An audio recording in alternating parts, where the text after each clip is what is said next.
Now our Powerhouse Roundtable is here, including Congressman Kinzinger, Democratic strategist Donna Brazile, Dan Senor, who served with the Bush administration in Iraq, now a co-founder of the Foreign Policy Initiative, Katrina vanden Heuvel, editor and publisher of The Nation, and Fox News anchor Greta Van Susteren. Welcome to all of you. And Congressman Kinzinger, let me begin with you. You are a Republican congressman supporting the president on this, but you have a big intra-party battle in both parties. The president doesn't have the votes now. Can he get them? Is he making the right case? Look, I think it's going to be very difficult for him to get votes. And I think this goes back not just to the issue itself, but you can't begin to build a relationship with Congress for the first time when you need their support on something like this. I mean, look, a week and a half ago, my office actually reached out to the White House and said, hey, we support the strike on Syria. We're going to help you round up support if you need it. I haven't heard back from the White House yet. I don't know who my White House, I haven't heard back from anyone. I don't even know who my White House liaison is, which is supposed to be creating this relationship. So now we find ourselves in a situation where I think the president has made the decision correctly that the cost of using chemical weapons should far exceed the benefit that anybody gains from it. And he's trying to build a relationship with Congress, and there's a trust deficit. Meanwhile, Donna Brazile is also having trouble with members of his own party. Lots of Democrats in the House especially saying we don't want to go along with the president. Can he turn it around? And the same question, what must he do to turn it around? Well, the president has to give a very forceful speech. You know, the Bible says, if the trumpet makes an uncertain sound, who shall prepare himself for battle? Well, clearly, if the president comes out and give the American people the evidence that he has seen, if he is consistent in explaining why it is in America's best interest, he may be able to move some of the Democrats. Look, they don't want to hand the president a defeat like his enemies or his opponents, but they really want to make sure that they can go back and explain to their constituents that this was a vote of conscience and this is a vote in favor of America's security. Right now, many of the move-on Democrats are opposed to it, and they're very passionate about their opposition. Donna mentions the uncertain trumpet, Greta Van Susteren, and that's been part of the problem for the president here. Well, I mean, why is anyone surprised that the president's having trouble? This happened August 21st.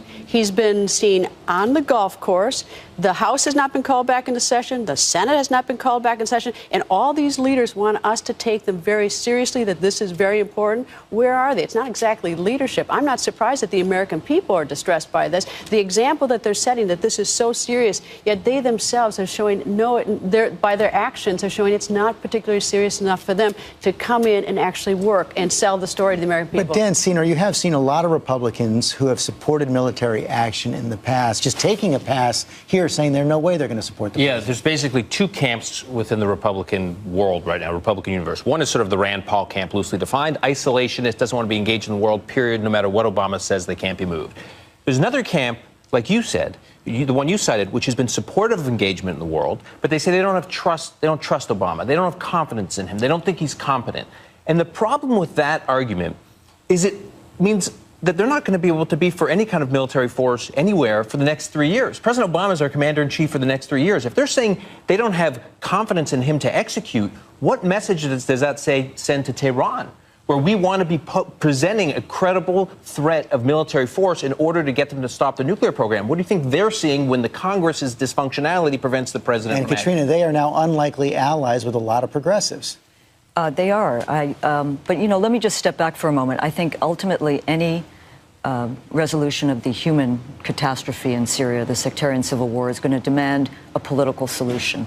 And I think the president in these next days is waging an intensive campaign to launch military strikes when this country's being presented with a false choice. It's not bombs or nothing.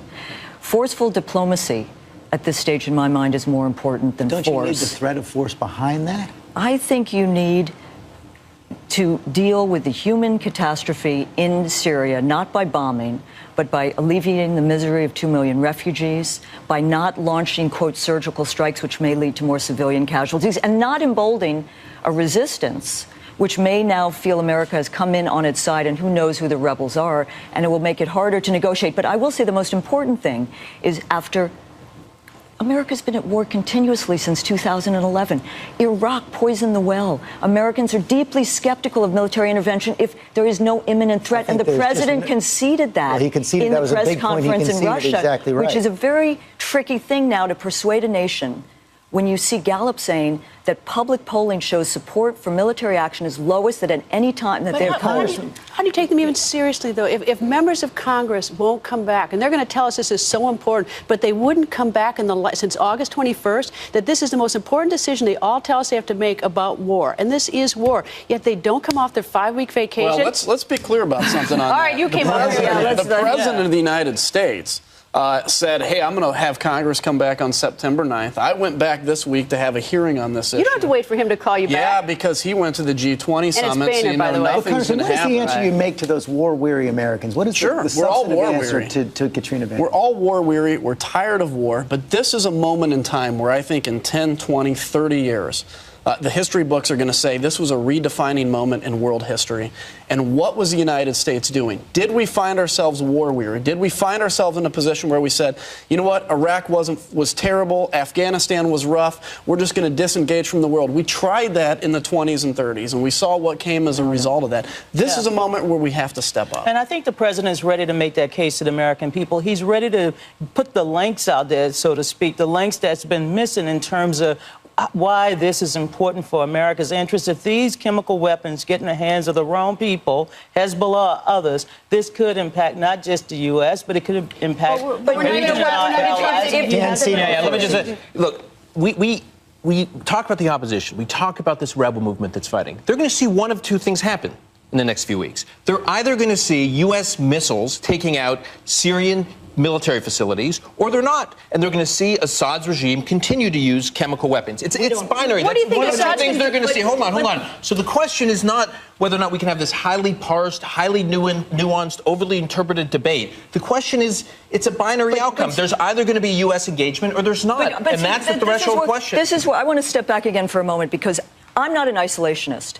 And I think that there is an opening here for the president, who was right to call back Congress and seek authorization, and he should heed the decision of Congress, having made that decision. Has to, right? But it's an opening for a president. There is this conventional wisdom that his credibility will be tarnished if he loses this vote. But on the other hand, you could argue that it won't be, because he came to become president by extricating this country from two wars. There should be a political solution. 100,000 people are dead. Millions of refugees. Talk to me about the path to a political solution. How does more military might contribute to a better outcome? Because it degrades Assad's military and weakens him. It's the best shot. One at a time. Donna, then Greta. All right. Well, he's going to have to Dan's point, he's going to have to make that case. After we deter and degrade his ability, Assad will still be in power. The atrocities, the war will continue. The atrocities will continue. I think the president has to tell not just a war-weary America, but an America that's spent over $1 trillion for the last 12 years. And what have we gotten from it? But more hatred toward America. And Greta, all region. of this in the face of, and we just saw again yesterday, those pictures that are being presented to the Senate Intelligence Committee, the House Intelligence Committee right now. We have the evidence that people were gassed. There's no question they were gassed. There are whole kinds of questions about whether it was command and control, whether Assad actually ordered it. And doesn't the United States have to draw a line against the use of chemical weapons? I think the United States has to do something, but we have to be smart of it. We have a short-term strategy, no long-term strategy. If we take out all his military installations, as you said, he's still got the gas, he's still got his supplies, he's still in power. If we take him out, which is not the president's goal at this point, regime change, we still have a problem because we have more than 26 groups, rebel groups. They're not the least. They're not one good group that we want to work with. They're all these groups. I mean, we've got a mess. This is the problem: is that we waited a long time. And the longer we wait, the bigger the problem we got, and we got ourselves into a horrible mess. And the problem is that, we haven't had leadership. I'm not just picking on the president on this. I'm picking on everybody, every member of Congress. Sorry, Congressman. That's all right. This is something that's been going on for some time, and it's like we have not had a seriousness of purpose about this. If 100,000 people are dead, and we know it. See, Congress is not the commander-in-chief. There's one. There's not 535. I think the point to make is everybody's under this impression that this is the very first time a red line has ever been put out on chemical weapons. We haven't faced chemical weapons since World War I on the battlefield for a reason. In Desert Storm, President George H.W. Bush sent a letter through Tariq Aziz to Saddam Hussein basically saying, if you use chemical weapons, we're going to use anything at our disposal, including nuclear weapons, basically. We created a northern and a southern no-fly zone over Iraq for 12 years because of our absolute disdain for the use of chemical weapons. If we don't enforce this red line today, how are we ever going to enforce it in the future when we let this thing slide? What's the answer to that, Katrina? This is a monstrous act, the use of chemical weapons. I still think we need more evidence. By the way, there are people, I've talked to people in Congress who still seek evidence. They want the UN inspector. Of what? They want to see. Hold on. What if you got the evidence? If you got the evidence, there. I would still argue that you draw a red line by bringing together the international community, not just the U.S. unilateral punitive action, and you refer this to the International Criminal Court, call Bashar Assad a war criminal. But the military strikes, by the way, the military strikes, because the strategic centers in Syria are very much clustered around civilian areas, could well deepen. Our humanitarian intervention could well deepen the humanitarian catastrophe. The administration will say. And by the way, we should be cautious in condemning, because we have been complicit in use of chemical weapons as well. The key thing is to ensure abiding by the Chemical Weapons Convention. Senator Manchin, interestingly, in the Senate, has a piece of legislation which calls 45 days for Bashar Assad to join the Chemical Weapons Convention. In the meantime, the president to assemble an international coalition to destroy Assad's new chemical weapons and to stop proliferation. The International Criminal Court, look, you say you want a political solution. I mean, the administration will say, if you take Assad to the International Criminal Court, of which we're not a member, do you think there's any way he's going to voluntarily leave power? There's no political solution where he says, I'm going to leave power and then I'm going to be subject to the International Criminal Court. The one thing we have not tried, Katrina, the one thing we've not tried is to use military pressure on Assad. I have to step in here. We're out of time. Enforce the norms non-militarily. I just have a quick question for everybody. It's a yes or no, 2 yes or no questions. Number one, does this pass the Congress? Does the president act if it doesn't? It passes the Senate. I don't feel confident about the House, and I encourage the president to act regardless. I don't think he will. I think it may pass the Senate, will not pass the House. And I think, as I said earlier, that the president was right in bringing the decision to Congress, and he should heed that decision, and his legacy will be stronger for it. I think that I agree with them that pass the Senate, not the House. The president said in 2007 to the Boston Globe that that he should go to Congress when he was a candidate, and I agree that he did the right thing. I don't think he can act. This is not imminent in light of what he has said so far. I don't think it passes the House. I'd encourage all of my colleagues on either side of the aisle, put politics aside on this one. This is about Team America. This is about moving together as one and doing the right thing. I totally agree with the congressman, but I don't believe it passes the House. I'm a creature of that institution, and they are not going to go with it. I think you all are all probably right, but I think there's some hope it still passes, but the president can't act if it doesn't. Thank you all very much.